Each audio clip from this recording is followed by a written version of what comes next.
Hey fellow awakening truthers, welcome to another video from A Plain Truth for you, and also Well Healed too.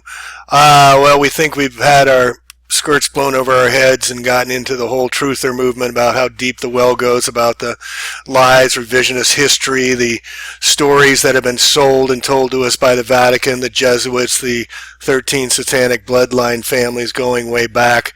But now we're going to take it to a whole nother level. The Tartarian conversation, California being an island, all these narratives of the Great Reset in 1810, 1815 I've been covering, and others have been covering as well, have just touched upon what we're going to touch on today. And this is a complete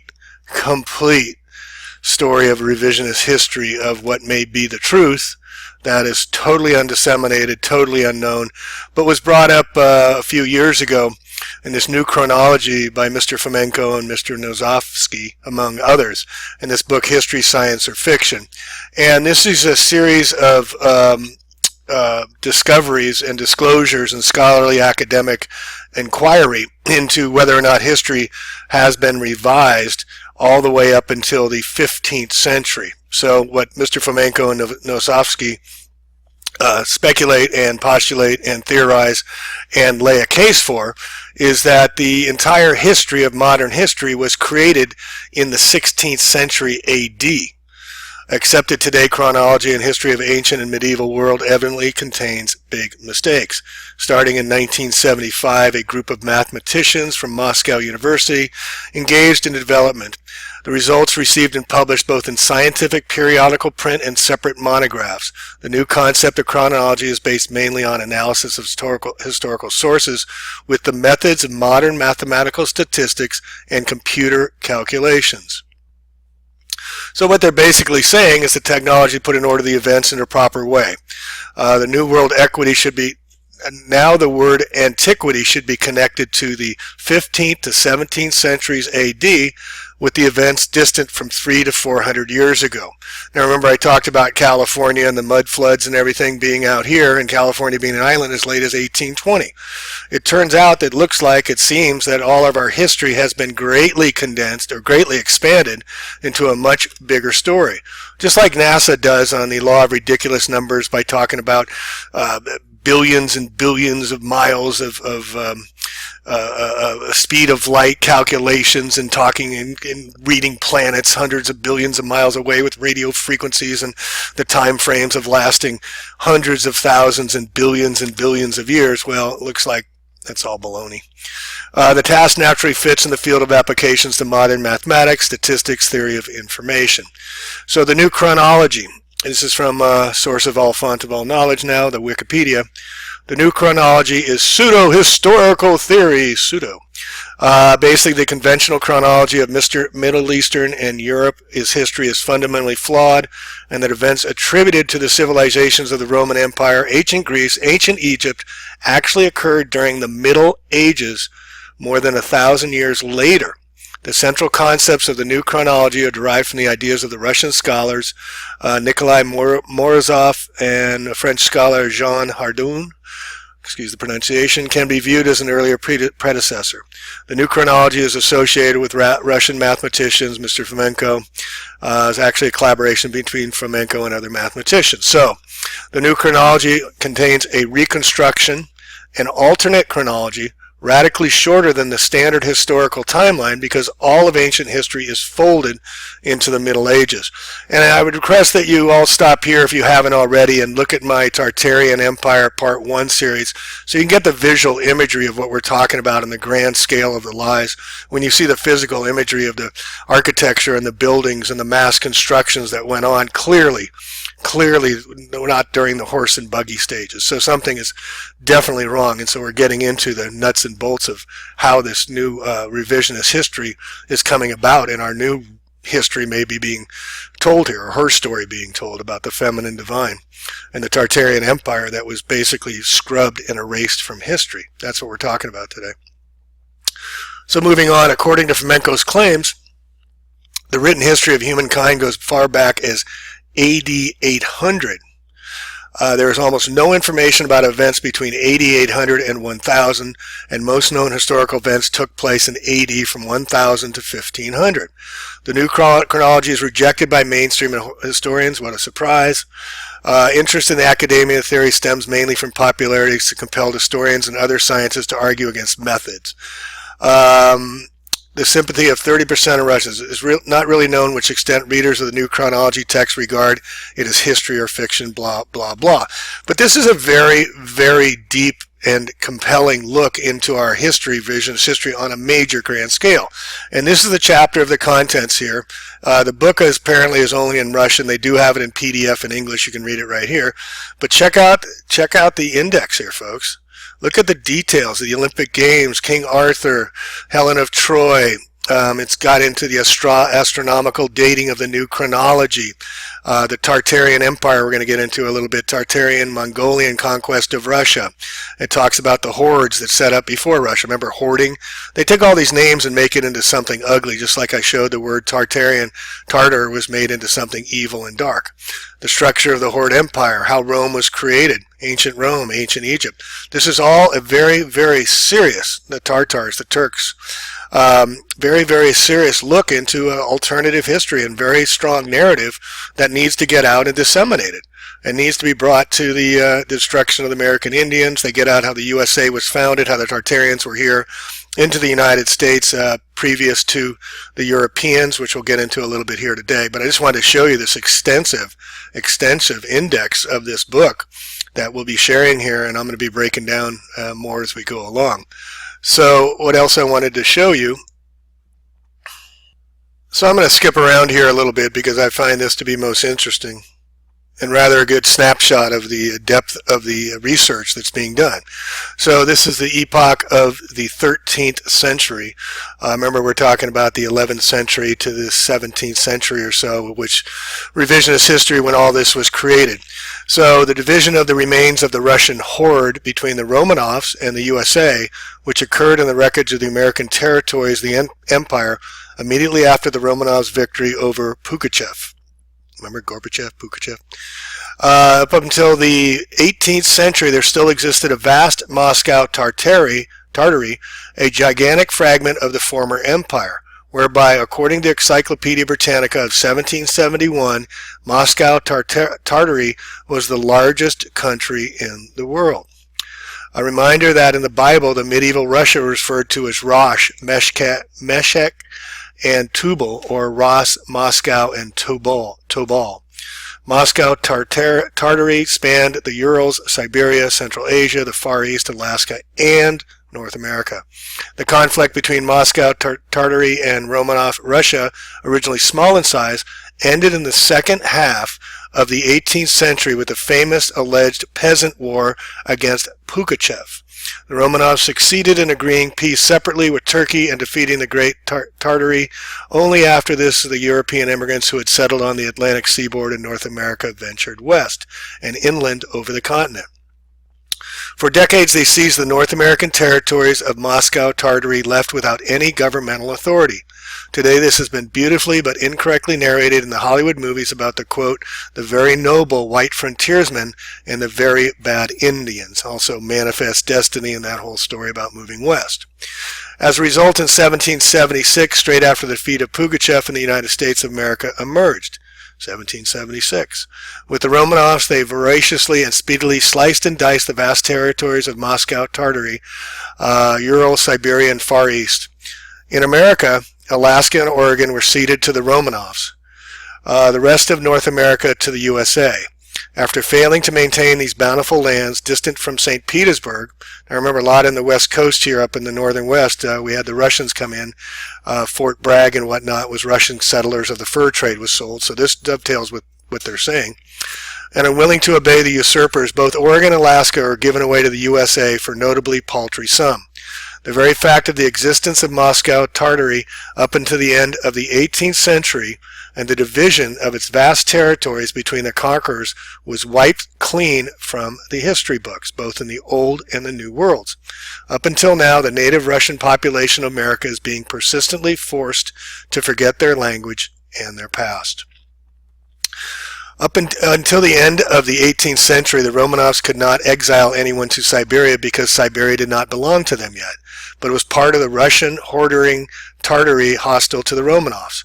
Only having defeated Pugachev, the Romanovs got an opportunity to exile convicts further to cold Siberia and even further to the Far East, to the coast of the Pacific Ocean and the Sakhalin Island.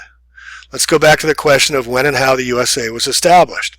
During the War of the Independence of North America in 1775, this says to 17, looks like a misprint here, 1783, an independent state, the U.S. was formed. And here we realize that it surprisingly coincides with the end of the war with the Pugachev in Russia. Now remember, Adam Weishaupt, the Freemason, came on May 1st, 1776 to found the USA before the July 4th, 1776. Pugachev was crushed in 1775 and everything falls into place. The War of Independence, quote, in North America was the struggling with the weakening Russian horde. The Romanovs attacked the horde from the west, and from the east in America it was attacked by the Americans, quote, fighting for independence. Why did we choose the exact same colors as the British flag if we were going to become independent? Today we are told that the Americans purportedly fought their independence from Britain. In fact, it was a battle for the parceling of the vast American land of the Moscow Tartary, left without any central administration. In order not to miss the carve-up, the American troops were eager to get the West and the Northwest. George Washington became the first president of the USA in 1776. It appears he became the first new ruler in the American lands of the Russian horde. Now remember George Washington with his Freemason regalia and standing over the foundation laying the cornerstone of Washington, D.C. Most presidents, all presidents have the same negative bloodlines, and most presidents were Freemasons or Knights of Malta.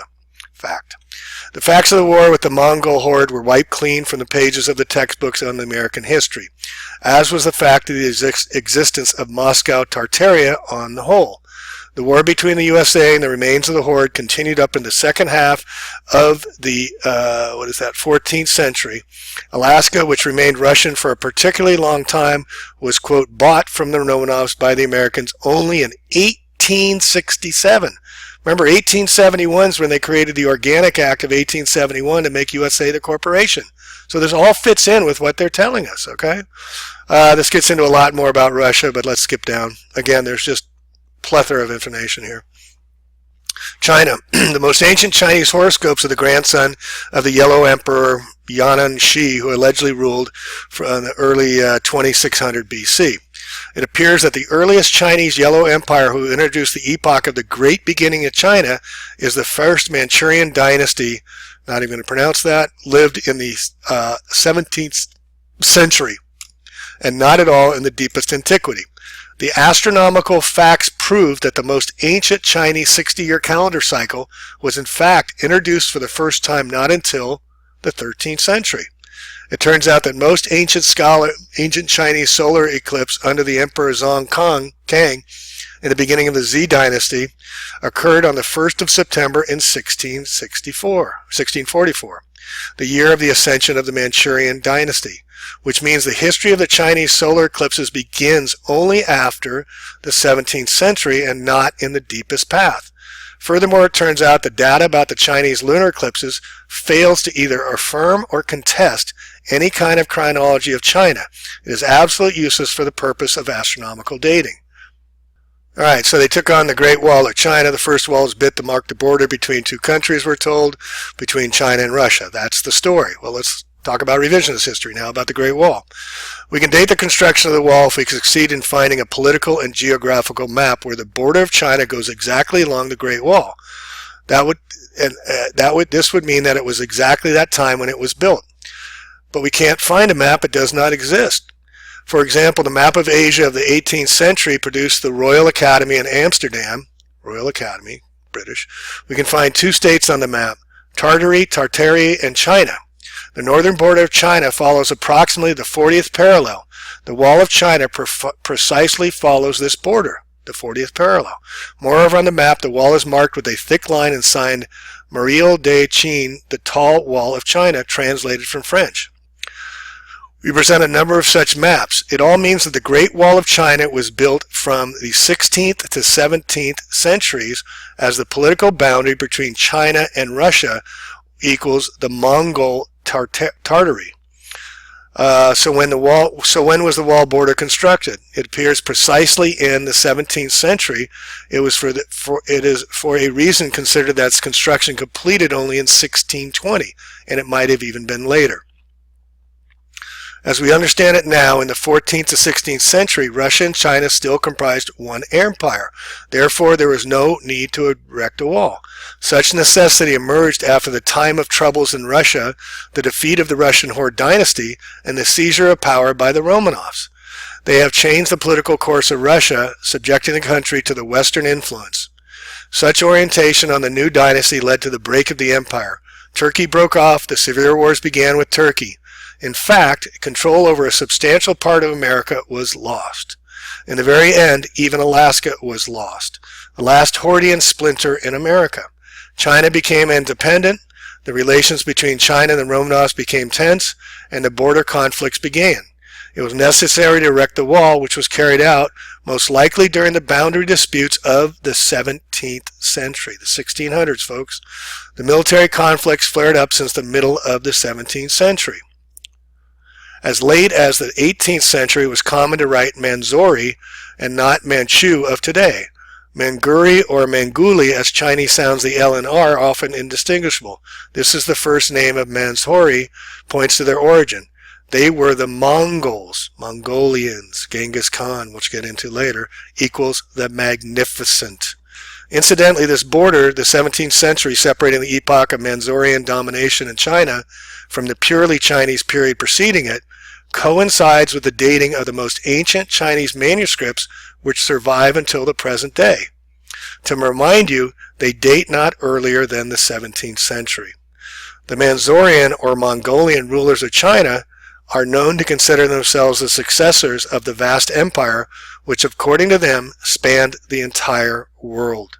If their kingdom was the splinter of the Golden Horde, then such a perception is understandable. But from the Scaligerian point of view, that before conquering China, the Manchu was savage peoples who lived somewhere near the northern Chinese border. The absurd pomposity of the Manchu sovereigns become not just strange, but without parallel in world history.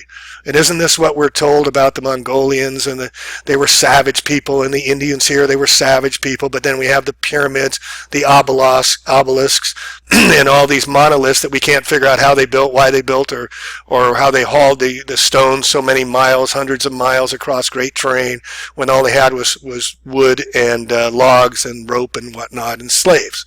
It's all been a lie, folks. So we'll get into this more as we go down this. But I just wanted to really emphasize that, again, this is the introduction, that there's no information surviving written sources about events prior to the 11th century. In reality, the written history of mankind first emerges from the gloomy only in the 10th to 11th centuries. All surviving ancient documents, including those attributed to deep antiquity, in reality describe the events of the 11th to the 12th century. Many of them were forcibly consigned to the distant past by erroneous chronology. What about the Bible, folks? What does that say about the Bible if this is true? The stone, the Bible, I'm talking about the King James Freemason version Bible, which everybody calls the Bible. Thus, the stone tools coexisted with the metal ones up until the 16th century. Germans in the 15th to 16th century were still heavily reliant on the use of stone axes. The legendary Sumerians, the most ancient civilizations of Mesopotamia and America, the powerful pharaohs of Egypt, the Trojan kingdom and the notorious Trojan War of the alleged 13th century BC, lyricized by Homer, the enlightened ancient China, the mighty Etruscans, the great ancient Greek civilization, even more ancient Rome, which evolved from the Etruscan civilization, ancient Carthage and its wars with the mighty Rome, mysterious ancient India with its treasures, the mighty early and medieval Arab caliphates, the earliest biblical kingdoms of Israel and Judah, the ancient Assyria, Syria, and Persia, the medieval European feudal lords and their mighty gloomy castles. All of this, they tell us existed before the 10th century, and it's not true. All of it. Take that in for a second. All of it. All of this did exist, but in a completely different epoch and more often in a different location. More specifically, after the 10th century in the last millennium. In other words, the dates of all the events of the classical antiquity should be corrected, moved upwards to their true places in the intervals between the 10th and the 12th century. In other words, these people were compelled to develop a civilization, or over the course of time, they're talking about the Hordes and the Moscovites, over the course of time, the descendants of the first wave of migrants, having adapted the new environment, created their own cultural centers. After reproducing in large enough quantities, began to widen the zone of their habitat. The colonization had begun, but on a higher technological level, which we'll get into. We're talking about the Tartarian Empire. To conclude, the epoch before the 11th century is immersed in darkness due to the virtually total absence of any surviving documents of that time. We will repeat that only in the 10th to 11th centuries AD, for the first time, there was conceived the very idea of written language, possibly in the ancient Egypt, originally in the form of hieroglyphics and pictures. The recording of thoughts in this way is primary and later only evolved into the more contemporary forms.